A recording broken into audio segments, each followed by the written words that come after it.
Einstein's question when they would ask him about quantum physics. Yes. His response was always, it's all details. Yes. I just want to learn to think like God thinks. So how does God think?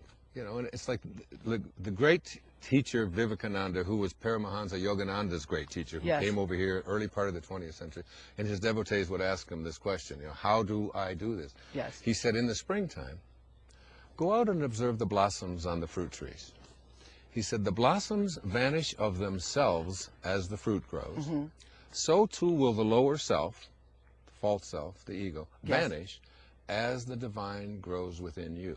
Wow. So it's like all you have to do is begin to think like God thinks. Now, how does God think? Let his mind be also in you. That's what Jesus said. Exactly. Right. Exactly. Let his mind be also in you. Right. Yes. Yeah. So it's like God doesn't want anything, doesn't take anything, doesn't demand anything. It doesn't get petty.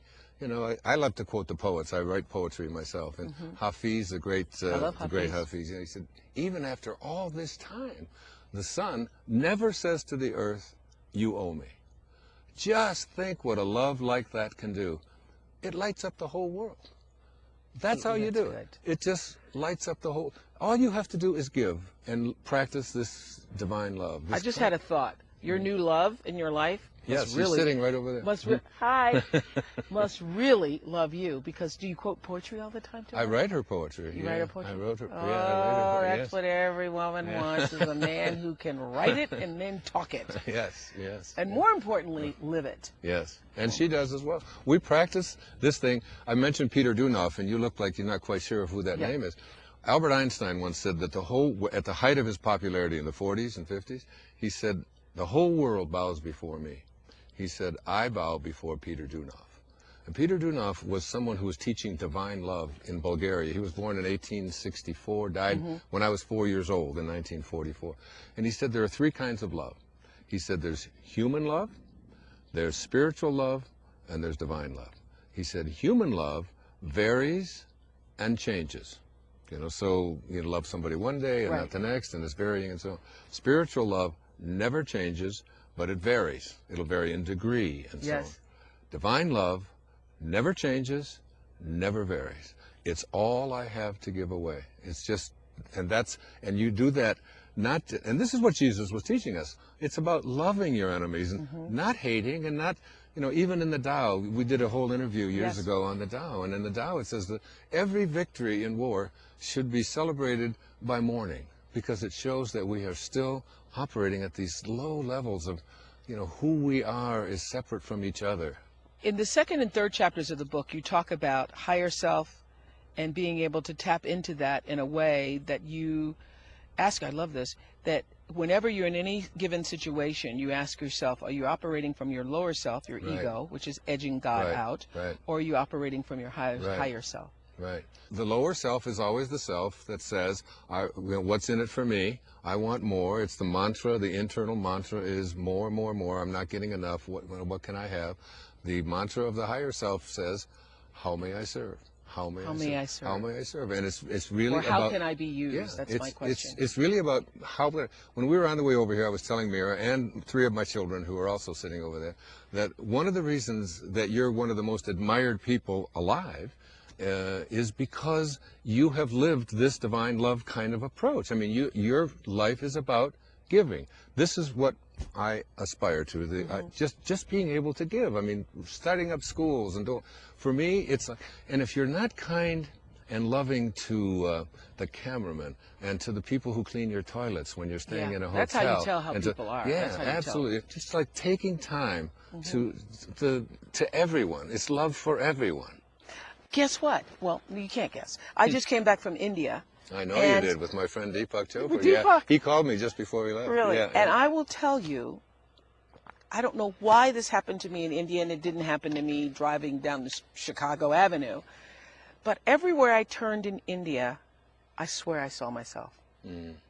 I saw myself in the guy on an ox cart. I saw myself in the woman on the side of the road. You're asking how that happens? This is what happens. What was that? This is exactly what it happens, because you begin to realize that all of us are connected. You know, at the highest place, we all came from the same source. We all return to the same source. All of us are just nothing but individualized expressions of this oneness of God. That's what we all are, you know. and until once we get that, you know, the But native. have you ever had that experience before? That was kind of weird. I see myself not only in that. This happened to me. I just had this amazing experience with John of God and this healing from this leukemia. Wayne Dyer is referring to the controversial Brazilian healer known as John of God. Over the past 4 decades, John of God says he's treated millions of people. With no medical training and little formal education, John of God performs physical surgeries, seemingly without anesthesia or sterilization. John of God says he is a vessel rather than a healer, and that entities, the spirits of deceased doctors, surgeons, and saints, work through him. He and his followers claim the entities have cured people of cancer, helped the blind to see, and the paralyzed to walk again. Many of John of God's healings, however, do not involve any physical contact. You were sick. I was diagnosed with leukemia. You won't say you were sick. I believed I was then. I am perfect health. Okay. I am well. I am perfect health. So I you say were it all the time. diagnosed with leukemia. I was diagnosed with chronic lymphocytic leukemia. Wow. And for 11 months I believed it, and I lived in fear. Not fear like I'm going to die and poor me and all of that kind of thing. Just sort of a subconscious feeling about, oh my God, how did this happen? And I had this experience with John of God, who's down in, you did a whole show. With John of God, who's a God. healer Right. in Brazil, who is a farmer who does this for no money, and I'm going to go see for myself. You're going to Abidjan? Yes, I am. So let's finish the story, though. So I had a friend from Bulgaria. Her name is Rina Piskova. She's a medical doctor in California, an eye surgeon. And she flew down there. She wanted me to go with her because she found out I had leukemia. You had heard of John of God. I had heard of John of God, but I didn't know that much about him, you know. And I was on the fence about it because there's so many people who are charlatans. Yeah. But anyway, she got down there and she called me and she said, take a picture of all dressed in white. When you go down there, you only dress in white. Everything is in white. And take a picture from the front, from the back, from the side, and send it down. We did that. She emailed them down there. She took the pictures to John of God. She said, would you do surgery? He said to her, I can't because he's not taking these herbs, these special herbs that you take. So she FedExed, I mean, God bless her. I mean, she went to a FedEx office from down in Brazil, near Brasilia, got these things FedExed up to me on a Tuesday. The herbs. The herbs. I took the herbs and the special water and did all of the things that I was supposed to do. And we took the pictures again. And she said, your surgery will be, it was on my mother's 95th birthday, so that's why I remember it so much, April 21st. And so I had the surgery. I didn't feel anything. I went to bed. I drank the water. I did everything that I was supposed to do. I woke up the next morning, and she called me from Brazil. What do you mean you had the surgery? I don't know, Oprah. I just had the surgery. What do you mean you had the surgery? He's in Brazil, and were you here in Maui? I was in Maui, yeah, different time zones. I know. I was as skeptical as anybody could be about this, you know. And someone Stay with me, people, because this is as woo-woo as I know how this sounds. This sounds like woo. It sounds crazy. So anyway, Rina Piskova calls me from down in Abidjan. Okay. She had the surgery. I had the surgery. Now the surgery, this is a guy who can do surgery to 1,000 people in a room at the same time. This is not. He is not somebody who does the surgery. Okay, he doesn't remember any of it that he does. You can watch him do it. He gets into this thing and he picks up these instruments, and you can actually see pictures of the entities that enter his body as he does this. I know. When you're going down there, you'll see. I'm going down. You did a whole show on it. I did, but every time I've heard about him or talked about him or even written about him in the magazine, it has been through somebody else's eyes. Right. And I keep hearing these stories and hearing I had a direct experience. So anyway, I went to bed. I didn't feel anything. Nothing changed. This is after you've taken the herbs. I took the herbs. She said, you'll wake up at 7 o'clock. She told me what time the surgery was at 7 o'clock. She said, you'll get up at 8 o'clock, and then you'll drink some of the water, the blessed water, and you'll go right back to bed for 24 hours. Let's get to the surgery part. Okay. The So- surgery is just, it's a remote surgery. I mean, it was 12,000 miles from where I was. So it's, you know, I don't know what happened. These are entities. They don't have any form. They're just these spirits that enter his body. It's been going on for 40 years to Okay, 25 so tell me million this. people. Does he tell you a certain time to lay down, a certain way to lay down? No, just go to bed, wear white, just wear, everything is white, drink the water, take the herbs, and don't have sex, and don't eat spicy food. And don't eat pork.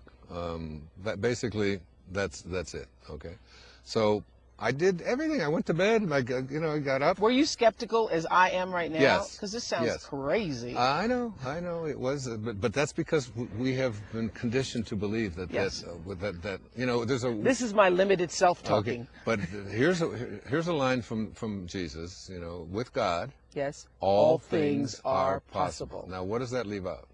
That leaves out nothing. Okay, that leaves out nothing. So it doesn't leave out this either. It leaves Okay. out nothing. That's what Okay. all things means. I do If he believe meant that. some things are possible and some things aren't, he would have said that, you know, but he didn't. He said all But things this are does possible. sound crazy, even to you, I know. doesn't it? Yeah, it did. It did. Okay, it did. Okay, But so I you had laid it- leukemia. Okay, and, so when you have my white leukemia- blood count was going up, and I had cancer in my blood, and I was, you know, so. Yes. So Rhina called me, and she said, go right back to bed. I said, I can't go back to bed. I just slept for 8 hours. She said, you've had surgery. It's no different than having your gallbladder removed or something. She said, you've got to go right back How to did bed. you feel when you woke up? I felt fine. I didn't feel any different, honestly. And I said to my kids, I'm going for a walk.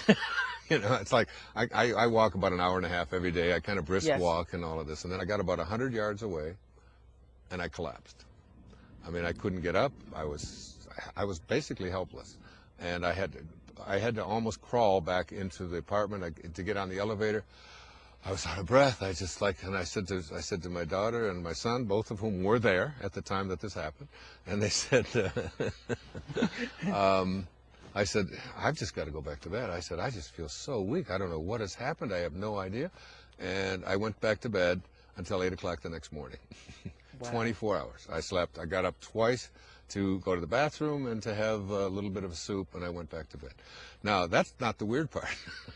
Oh, that wasn't the weird No, part. that wasn't the weird part. Well, do tell the weird part. Well, the weird part is a week, you know, so a week went by, and I was getting, you know, weaker, and just, you know, and I kept thinking, aren't I going to be able to exercise anymore? I can't swim anymore.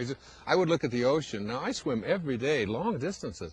I couldn't even imagine getting to the beach. It looked so far away, and like such a, you know, I would need help with it. Like I was almost like a cripple. So they said, on the following Thursday, on the 28th, the sutures will be removed. What And I sutures? said, I've got news for you. I don't have any sutures. And she said, that's what it's called. And now, when you have leukemia, they don't have sutures. It's in the Right. blood. You know, Right, it's like you right. do, you know, bone marrow things, but you don't. And they said, you'll go back, and this is where the most important thing that you will do. You take the herbs until the week, and you'll go to bed at 10 o'clock at night on the 28th of April, Yeah. a week later, 7 days later.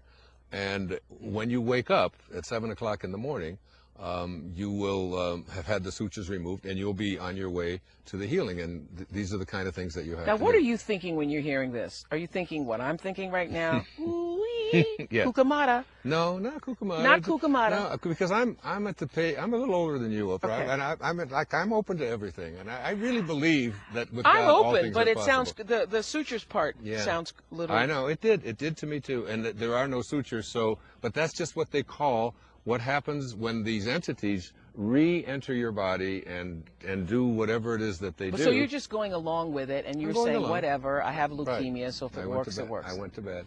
I got up the next morning. Yeah. I walked out. My daughter looked at my eye. She said, "What happened to your eye?" She said, "Your eye's been scraped. Your right eye." There was all kinds of like goopy stuff in my right eye. Like someone had actually gone in, which you'll see when you go down there. That's what they do. They do this kind of scraping of the eye. And my son looked at me. He said, "What were you doing back in their bedroom there?" He said, "You don't have any pupils. Were you doing drugs back there?" I said, "No, I just got up." I said, "But I've never felt so loving in my life before." I said, and I looked at my daughter. I said, "You just look so beautiful." I put my arms around her. I said to my son, "Oh my God, I just love you so much." Everything changed, Oprah. he took whatever they did in that night when they were in that room changing my life around. They took the fear out. Everything that is fear cannot be love. Everything that is love cannot be fear.